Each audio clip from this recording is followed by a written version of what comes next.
Taif itu terkenal tempat yang dingin, tempat yang dingin. Namanya aja kota pegunungan, otomatis dia adalah tempat yang dingin. Bahkan diceritakan di beberapa kitab itu airnya di musim dingin itu ya tajamad, membeku, saking sangat dinginnya sampai membeku, membeku. Kemudian kota Taif adalah kota ziraiyah, pertanian. Di samping dia adalah kota pegunungan, dia juga kota ziraiyah, pertanian. Di situ banyak sayur-sayuran ditanam. Nanti kita akan lihat sayuran-sayurannya.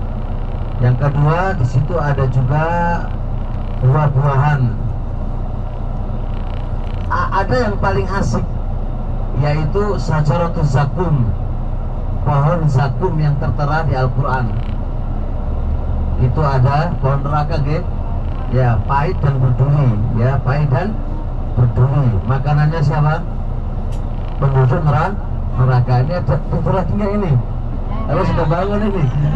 Oke, udah bangun ya.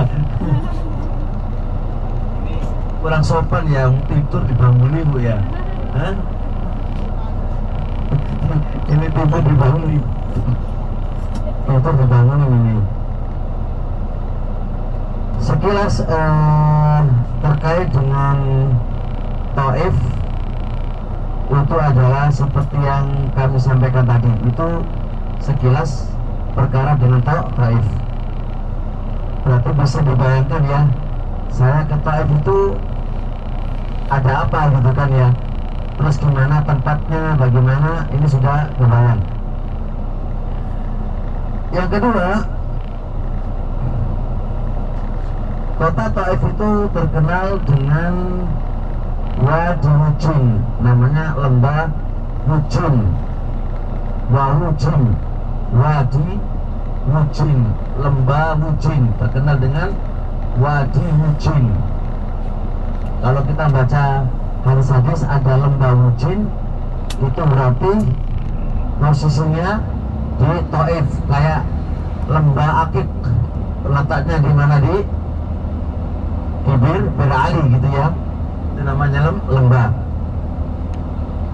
Ini poin pertama. Poin yang kedua, kita akan cerita pengalaman Nabi alaihi salatu wassalam. Nabi itu pernah pada waktu perang Uhud, Nabi itu terluka parah. Terus Aisyah nanya, ya Rasulullah,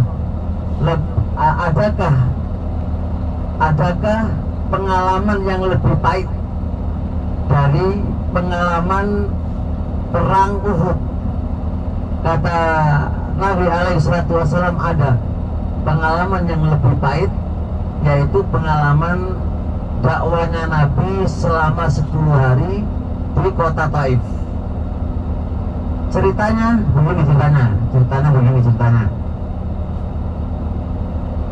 Ketika Rasul alaihissalam ditinggal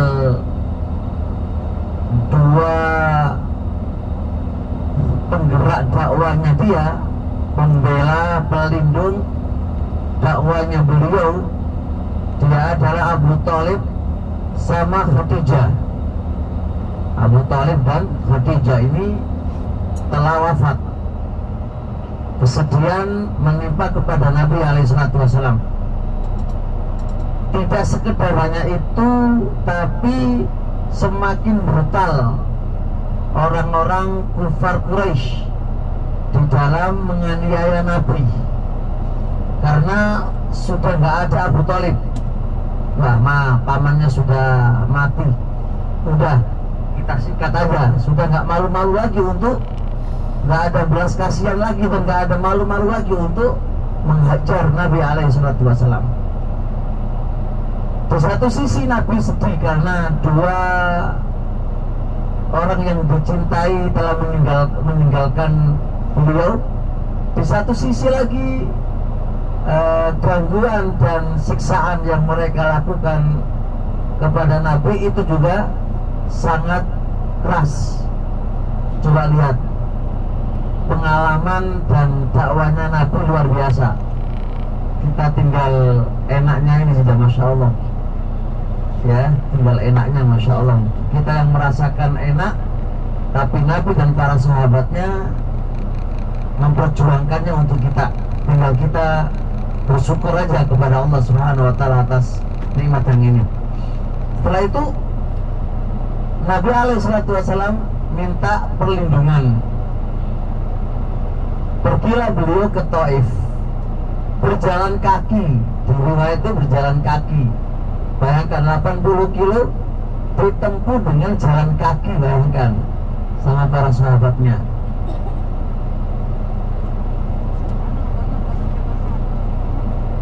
Ini bangun gak cerita ini?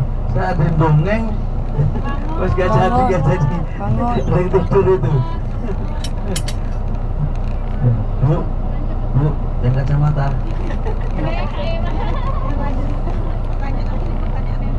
Dikasih pertanyaan aja ini.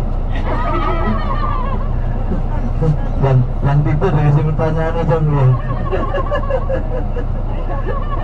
Terlalu enak ceritanya sehingga ditinggal tidur itu loh.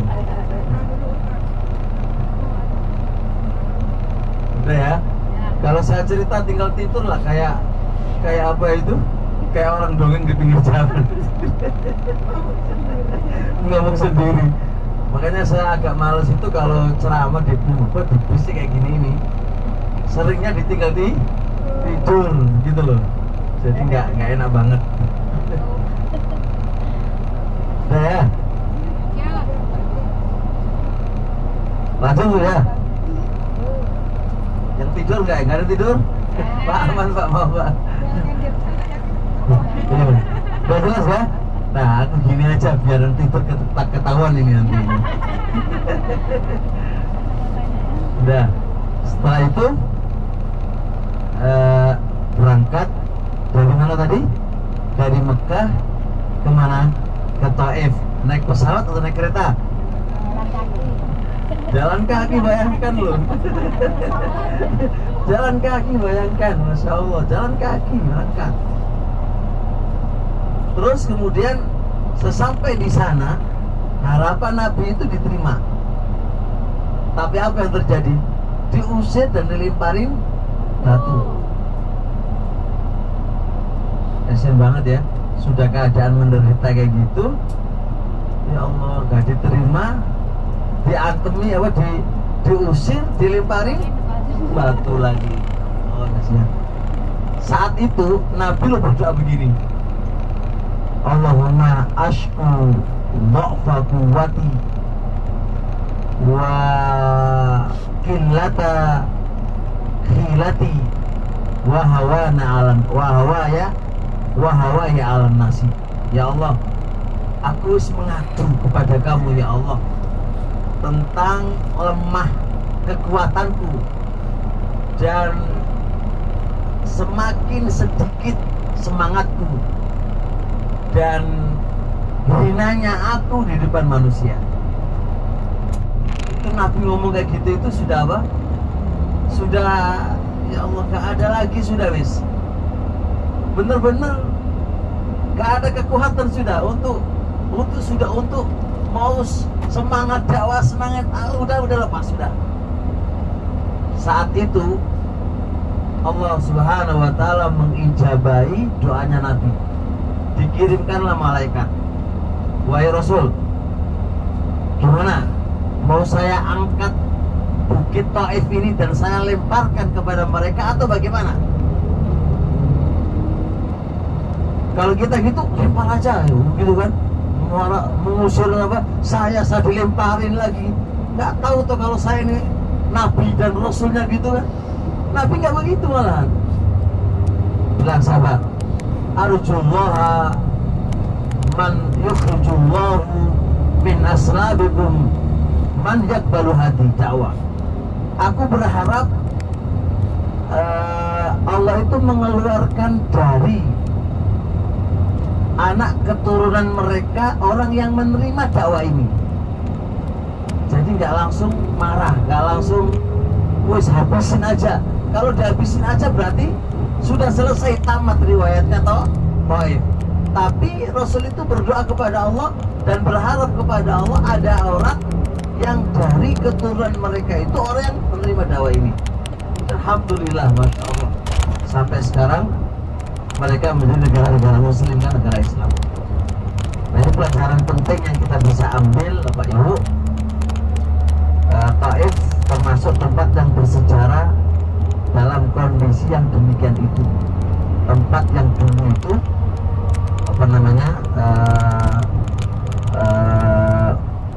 mengganggu Nabi dan melempari batunya kepada Nabi. Boleh nggak kita sekarang balas dendam? Kalian anak keturunannya tak bunuh kamu juga boleh loh. Itulah bapaknya mah. Itu kan kayak mereka sekarang kan beda gitu ya. Sekarang beda. Ini poin pertama kita selesai.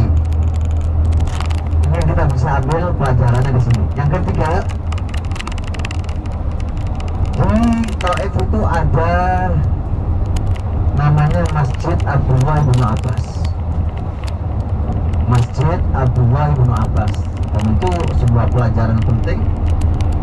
Ibnu Abbas itu ketika di Mekah, dia memilih di akhir hayatnya tinggal di Taif, mengajari umat di negeri Taif. Dia milih, jadi dia memilih di akhir hayatnya dari kota Mekah menuju ke Taif, mengajari umat Taif terhadap perkara-perkara agamanya. Sampailah Taif menjadi kota yang penuh dengan cahaya dikarenakan Abdullah bin Abbas radhiyallahu ta'ala anhu, karena ilmu itu cahaya, penerang kegelapan. Yang awalnya gelap, ada ilmu menjadi terang. Terang ya. Setelah itu Abdullah bin Abbas dikuburkan di Taif, dan nanti kita akan lihat masjid Taifnya, dan kita di situ ada kuburannya Abdullah bin Abbas, cuma nggak kelihatan. Pertanyaan adalah di sini, ada nggak dalil yang menjelaskan keutamaan sholat 2 rakaat dikarenakan itu adalah Abdullah bin Abbas? Jawab, tidak ada, dan nggak ada syariatnya. Syekhul Islam Ibnu Taimiyah rahimahullah ta'ala mengkritiki dan mengingkari, nggak ada dalil. Berarti kalau kita nanti ke Masjid Abdullah bin Abbas, bukan karena kuburannya kita sholat 2 rakaat, tapi karena kita masuk masjid dan disyariatkan sholat apa? Tahiyatul masjid. Kita lihat sejenak bagaimana keutamaan Abdullah bin Abbas. Abdullah bin Abbas itu ibnu ammi Rasulullah, anak paman Rasul alaihi salatu wassalam. Anak paman Rasul yang namanya Abbas, itu pamannya Nabi Abbas bin Abdul Muthalib. Abdullah bin Abbas itu terkenal dengan kecerdasannya dan terkenal dengan keilmuannya. Pernah ada sahabat yang lain nanya kepada Ibnu Abbas, apa sebab yang menyebabkan kamu bisa mencapai derajat yang demikian ini? Gimana caranya? Apa yang menyebabkan Anda, wahai Ibnu Abbas, bisa dapat kedudukan yang semisal ini? Ini pelajaran penting. Seharusnya Ibnu Abbas adalah lisanun sa'ulun wa qalbun aqulun. Orang itu sukses dalam bab ilmu itu melalui dua cara. Cara yang pertama yaitu lisan yang suka bertanya. Jadi orang kalau ingin pintar, ingin sukses di bidang ilmu, itu adalah sering-sering nanya. Jangan diem aja. Kalau diem aja tersesat nanti. Jadi kalau nggak ngerti ditanyakan. Maka itu salah satu cara dia bisa berhasil mendapatkan ilmu. Itu dengan lisanun Saul, dengan lisan yang selalu bertanya. Tapi kalau menang diem aja ya susah. Ya ketinggalan zaman. Atau dalam bab sampai dalam urusan bisnis pun memang dianjurkan tuh bertanya kepada orang yang punya pengalaman. Yang kedua, wa'aklun, dan hati yang berakal. Hati yang berakal itu gimana? Di samping lisan itu bertanya, yang kedua hati ini cerdas. Berarti kecerdasan hati yang bersih, terus kemudian cara berpikir yang bagus, cara memahami yang bagus, itu akan menggapai ilmu. Orang sering bertanya tapi bodoh dalam memahami, nggak bisa memahami ucapan orang. Dan kalau memahami omongan orang itu selalu salah, ya pasti nggak pinter. Nah, dua modal inilah orang itu akan cerdas, orang itu akan berhasil menggapai ilmu. Abdullah bin Abbas melalui dua jalur tadi, Allah Subhanahu wa ta'ala menjadikan beliau menjadi habrul ummah, cintanya umat. Karena Ibn Abbas dijuluki dengan habrul ummah, cintanya umat. Dia itu pandai dalam masalah fikih dan pandai dalam masalah tafsir. Rasul alaihissalam mendoakan beliau, Allahumma faqih fiddin wa alimhu ta'wil. Ya Allah, pahamkan dia dalam urusan agama dan pahamkan dia dalam urusan tafsir. Maka kalau tafsir, jago dalam menafsirkan Al-Quran. Ada sebuah kejadian yang menjadi pelajaran bagi kita. Umar bin Khattab radhiyallahu ta'ala anhu ketika ada masalah itu selalu ngajak musyawarah, diajak musyawarah. Nah, ketika diajak musyawarah itu, dari anak-anak kecil itu yang dipanggil hanya Abdullah bin Abbas saja, yang lain gak dipanggil. Nah, pihak orang tua ya iri, loh kok anakku gak dipanggil, kok hanya Abdullah bin Abbas tok yang dipanggil, ya irilah. Maka Umar radhiyallahu ta'ala ingin menjawab. Cara menjawabnya, dikumpulkan orang-orang tua mereka di sebuah tempat dan dipanggillah Ibnu Abbas. Lalu Umar mengajukan sebuah ayat, sebuah surat, dan dimintai untuk menafsirkan ayat ini, yaitu surat An-Nasr. Surat An-Nasr itu Mas Rai. Surat An-Nasr itu bunyinya Mas Rai. Jangan itu. Ini aja.